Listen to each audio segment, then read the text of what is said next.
Bom dia, terceiro ano. E aí, pessoal, tudo bem? Vamos lá, nossa aula de literatura, hein? Terminar nossos conteúdos para fazermos a nossa avaliação.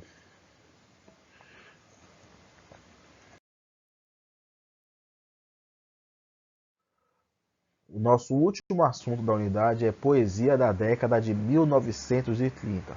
Se encontra na página 114 do módulo de vocês.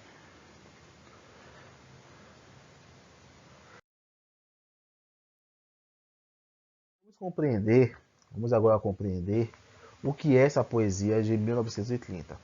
A poesia de 1930 é a segunda geração do modernismo. Então, a primeira geração começa em 1922 com a Semana de Arte Moderna e a segunda geração começa em 1930.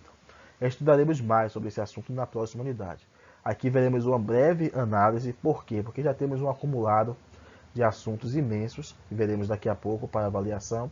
Estamos na última semana já, então esse assunto não será tão explorado, então eu fiz um breve resumo para completarmos o módulo e na próxima unidade vamos retomar alguns pontos desses assuntos que foram estudados de forma mais corrida durante essa unidade, tá bom? Qual é a grande diferença na mentalidade do artista, do autor, da primeira geração para a segunda geração do modernismo? É que a segunda geração já não precisa mais destruir concepções. Por quê? Porque isso foi trabalho da primeira geração. A primeira geração travou um duelo com a crítica e com a população, porque estavam acostumados com outro tipo de obra, um outro tipo de literatura, um outro tipo de arte.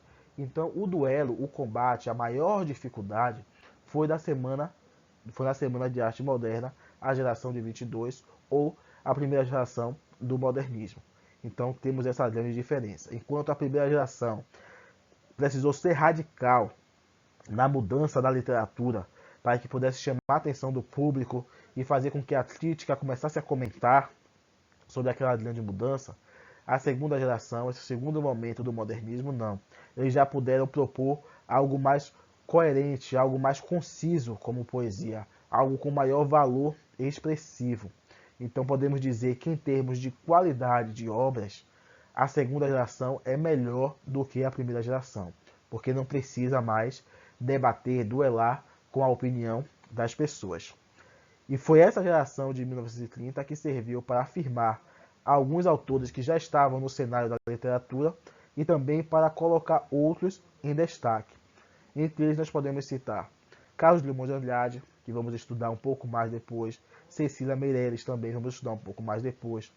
Destaque também Vinícius de Moraes, muitas pessoas acham, já ouviram falar de Vinícius de Moraes, mas ele fez parte da segunda geração do modernismo. Também temos Murilo Mendes e Augusto Frederico Schmidt. Então esses autores são destaque da segunda geração do modernismo ou a poesia de 1930. Na questão poética da segunda geração do modernismo são esses autores que se destacaram.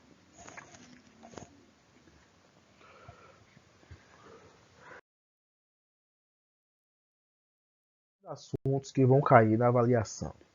Lembrando que a avaliação de vocês é português e literatura, juntamente, uma avaliação só. E temos muitos assuntos. Na questão da língua portuguesa, em português, nós temos sintaxe, predicado e regências.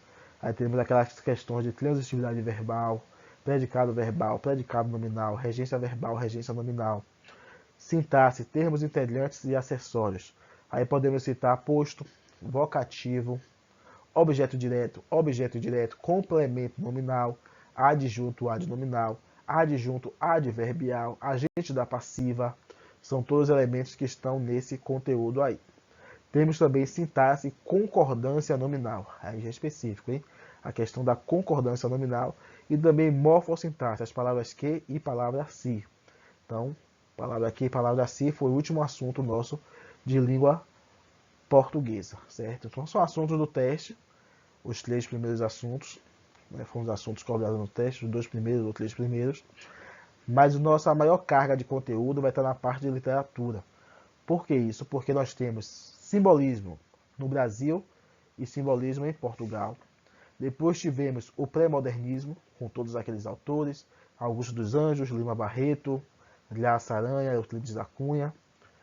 Então temos esses autores que poderá cair diretamente para você caracterizar cada autor, pode cair em forma de alternativa, assinale o correto ou incorreto sobre o pré-modernismo, e ali teremos a mistura de vários autores como alternativas, então vocês precisam ter conhecimento completo sobre o assunto.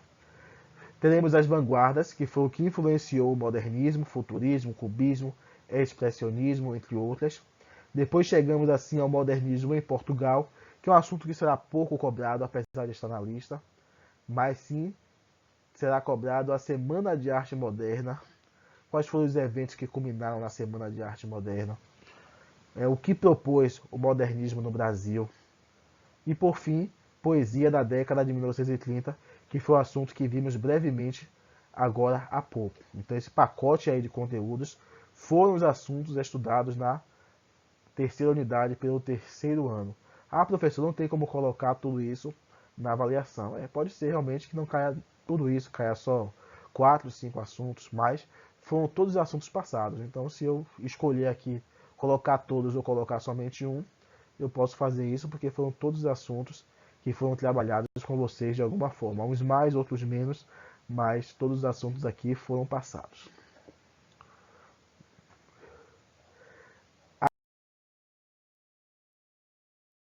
Para casa da página 117 até a página 122 do módulo. Qualquer dúvida quando estiver estudando, podem tirar comigo através do WhatsApp, tá bom, gente? Tchau, tchau. Até nosso encontro da avaliação. E amanhã também, né, temos aula de redação. Tchau, tchau.